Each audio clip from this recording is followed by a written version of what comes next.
All right, ladies and gentlemen, for the first topic of this episode, I wanted to tell you all like a personal story of mine, like a story time kind of thing. I want to tell you this because this was the most preposterous, insane situation that I've ever been in. It happened just recently on a shopping trip to, and when I describe the setting in a few moments, you'll know what store this is. I just don't think I could say it, but you might get an idea. But this story has to do with a Karen. Oh, we all love our Karens. Those videos actually are pretty damn funny, but I digress. A Karen and the I'm My Grandma's Bookie line that we sell. Yeah, I'm My Grandma's Bookie line. Weird combination, but I will continue.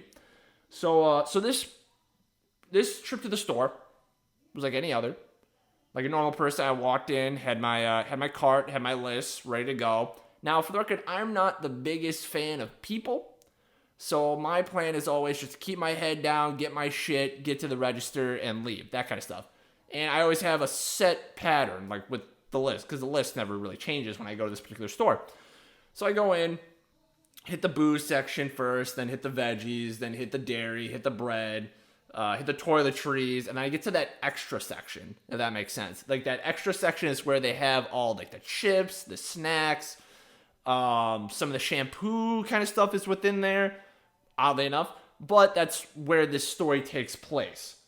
So I'm in there and I'm looking for this specific chip. Not to get too detailed, and get boring. It was a Himalayan sea salt chip of some kind.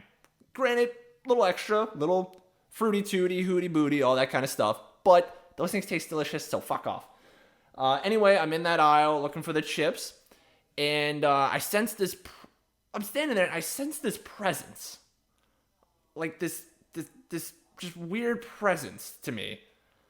And I turn around and I notice this woman. Now, I'm not trying to fat shame or anything, but she was rather large. Just trying to set the story. Like, get your minds out of the gutter. Don't call me an asshole. I'm setting the scene here, so relax. A little large. And she had her kid with her, rounding the corner, coming into that aisle. So, like a normal person, I went, not going to mind it. Go back to what I'm trying to do. Focus on my chips. So a few, probably 15, 30 seconds go by. And I hear, just out of nowhere, and these are quotes, by the way, "Wow, what a terrible shirt." Wow, what a terrible shirt. Now, when I heard this, I thought to myself, there's no way in fucking hell that someone is talking to me right now. No way. But I turned around to see where that came from, and sure enough, this particular woman is right behind me, staring daggers into my soul. Just like the most Karen-y look on her face. Just, wow, what a terrible shirt. Now, not understanding what she's getting at, I look at her, I go, excuse me? Just to, try to better understand what's wrong. She said, and I quote, "Your shirt, that is the most despicable piece of clothing I've ever seen." Now, to remind you all, I'm wearing, the cool, I think the color was called Cool Blue, the I'm My Grandma's Bookie shirt, which I think is an amazing shirt. I've had a lot of compliments on that shirt, but I guess she didn't like it. So she said, "That's the most despicable piece of clothing I've ever seen." And befuddled, I look at her, and I say to her, quote, "I don't think I understand what you're getting at. Just to further the situation, try to dig deeper into why she doesn't like this." Apparently, she didn't fucking like that answer. She got all huffy, puffy, and infuriated by my response, which I thought was a pretty good response. Like a normal response, trying to keep the conversation going. And she hits me with one of the dumbest lines I've ever heard in my entire life. Gambling, quote, "Gambling is a sin, and you are a terrible person for getting your grandma into it." Now, if you've been following this show, this website for a while, you'll know that my grandma did help make picks and whatnot with the website. She was a big part of it, and she did pass away. Now, that didn't play into this. This woman doesn't know me, doesn't know my grandmother, so I was not mad at that. I was mad that she took umbrage over something as simple as gambling and a funny t-shirt. That's where I was a little upset with.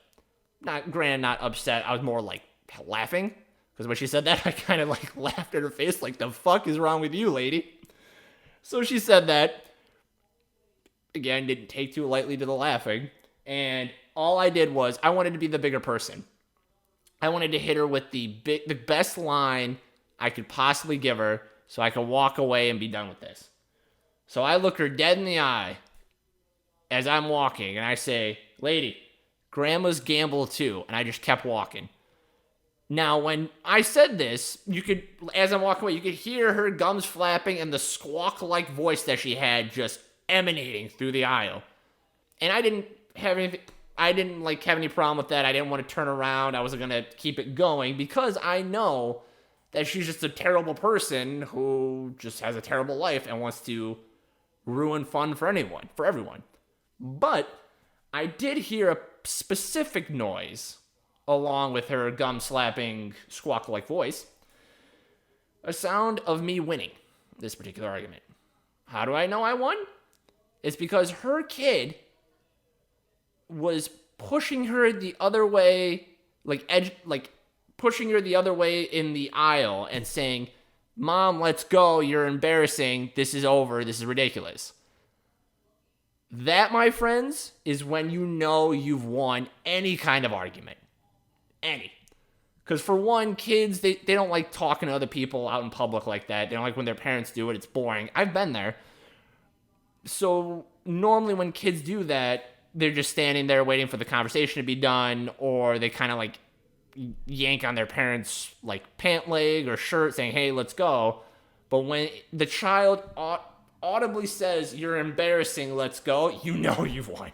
You know you're in the right spot, she's in the wrong, and she just looks like a bigger asshole than when she started. And I just laughed my ass all the way to the register and out of that store. It was fantastic. And in honor of that, I made the Grandma's Gamble 2 line. So if you check out our store, it says it right across the front as a big middle finger to this woman. Grandma's Gamble 2.